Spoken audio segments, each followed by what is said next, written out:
Hey guys, today we're going to talk about how to improve your vertical jump. Now there's several things to keep in mind when talking about vertical jump. One, if you are overweight, you're obviously not going to jump as high. So losing weight is going to help you to jump higher and increase your vertical jump score.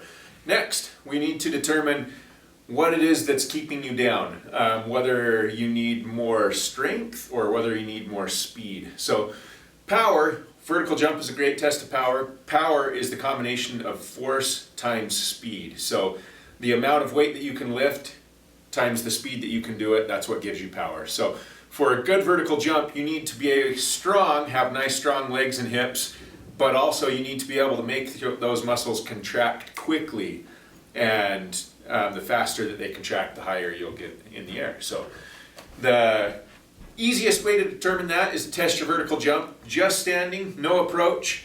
You're just counter movement, down, jump, touch, and then write down what your jump is. Then take an approach. You can jump both two-footed. I'm a volleyball player, so my approach looks like that, off of 2 feet. You can also jump off of 1 foot, more like a basketball player would. But anyway, test just your standing counter movement jump versus your approach jump. If your approach jump is higher by, say, 1.5 inches, 2 inches than your standing vertical jump, you'd be wise to focus most of your attention on strengthening your legs.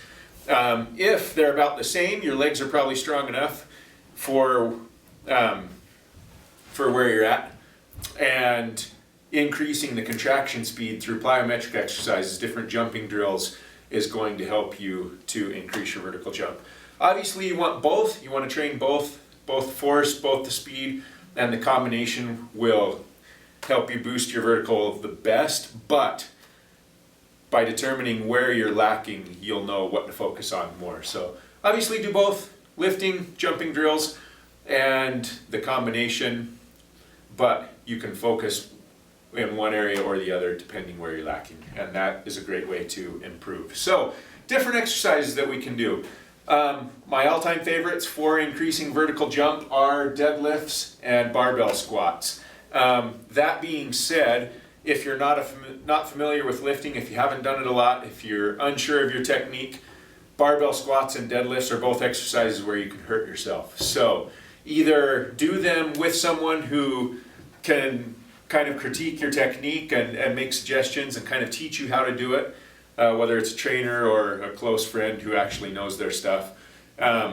Otherwise, if you're working out alone and you're unsure of yourself, rather than risking hurting yourself, there are different exercises you can do. You can certainly do lunges, are great. Great single leg movement. You can also do split squats, where it's essentially a lunge where you prop up your back leg and then you're doing your lunge. You can also do step-ups, where you're stepping up onto something. A bench works great, or an 18-inch box is fine, but place your front foot up and then you're stepping up on one leg. Those are great exercises. For strength, we want to keep in mind that you want to go heavier. Obviously, if you haven't been lifting at all, anything you do is going to help improve your leg strength. If you've already been lifting your workout pretty consistently, you're going to want to focus your attention on the lifts in the lower rep, higher weight range. For building strength and power, really we want to focus on a weight that you can do between 1 and 6 times. And so something else to remember, obviously the heavier you go, the more potential there is for injuring yourself if you're not doing things correctly. So a lot of times, if I'm training someone to improve strength and they're not real experienced, we'll stick in the 5 to 8 rep range, and that will still help them see pretty significant strength gains. The more experienced someone is, we'll drop lower, go heavier, and I'll be in the 1 to 4 rep range for multiple sets. So, great way to increase leg strength. As far as jumping goes, anything where you're jumping is probably going to help. But focus on vertical jumping instead of horizontal jumping. So broad jumps, they're going to help going for distance. It's not going to help quite as much as something where you're jumping, whether it's just a squat jump where you make a counter movement, jump, touch as high as you can, or an approach jump where you're running and jumping. Bounding is also great. It's like an exaggerated skip where you explode off one leg and then explode off the other leg. Those are great drills to do. Anything too where you're just bouncing on your toes, whether it's in place or you can pick a line and go side to side over. That's a great plyometric. Really focuses on the quick muscle contraction that is going to help increase the speed of the contraction and therefore the height of your jump. So those are good things to remember. Some other things to keep in mind. Your hip flexors are the antagonist to the jumping movement. The jumping movement requires triple extension of the ankles, the knees, and the hips. They're all extending at the same time while you swing your arms up. If your hip flexors are tight, which a lot of times anyone who sits at a desk like this all day has tight hip flexors. Most adults have tight hip flexors. So this being the antagonist, it's going to limit your jump if they're tight. It's going to restrict the movement of hip extension. So a simple hip flexor stretch where you're here, you can raise your arm up. Keep a neutral lumbar spine. If I'm arching my back, it's not stretching my hip flexors as much. I'm going to keep this neutral and upright and then drive my hips forward like this, and that's where I want to hold. I should feel the stretch right here. Loosening your hip flexors, foam rolling your quads will also help to do that. Loosening your hip flexors prior to the jump is kind of cheating in a good way. You want to do it for sure, but it will help to increase your jump. Not by a lot, but I've seen anywhere from a ½ inch to an inch on a vertical jump test just gained by stretching the hip flexors immediately before. So that's something good to remember. Other things to remember on the vertical jump test, the less your knees wobble in and out, the more power you get, the more power is transferred from the ground into your jump, or from your feet into the ground rather. A lot of people, you'll see them jump, they come down, their knees come together, and when they land it's the same thing.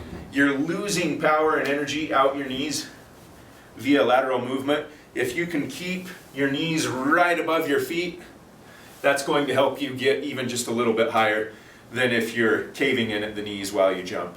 Another thing, for the PT test, you get to start with one foot here and step into it. The closer your feet are together, also you'll gain just the slightest little bit than if you're here. If I'm here, I'm going to be able to cave a little more than if my knees are together. Plus this gives me just a slight little bit more height. Having my feet together brings me up just the tiniest bit, but when we're testing for the vertical jump, everything counts, right? Those are kind of the main things, the main areas I wanted to focus on. And yeah, so that is how to increase your vertical jump. Strength training, plyometrics, hip flexor stretching, kind of the biggest things. Also, you forgot this as well, another tip that you can use. A deep inhale before you go will increase the force of your exhale and also help you jump a little bit higher. Breathing is something we don't really think a lot about when you're testing a vertical jump, but if you consciously, before your jump, take a deep breath, step into it, and jump, you'll breathe out without thinking about it. But do that, deep inhale, jump, you're going to be a little bit more explosive than if you're not really focused on your breath. Another thing also, the harder I throw my arms down, the more spring they'll come on the way, but they'll have on the way back up. So it's called the stretch reflex. When you rapidly stretch a muscle and a tendon, it contracts with greater force than if you do it slowly. So if I am able to throw my arms down fast and then reverse quickly, I'll get more height than if I just kind of don't involve my arms at all. So those are tips for improving your vertical jump.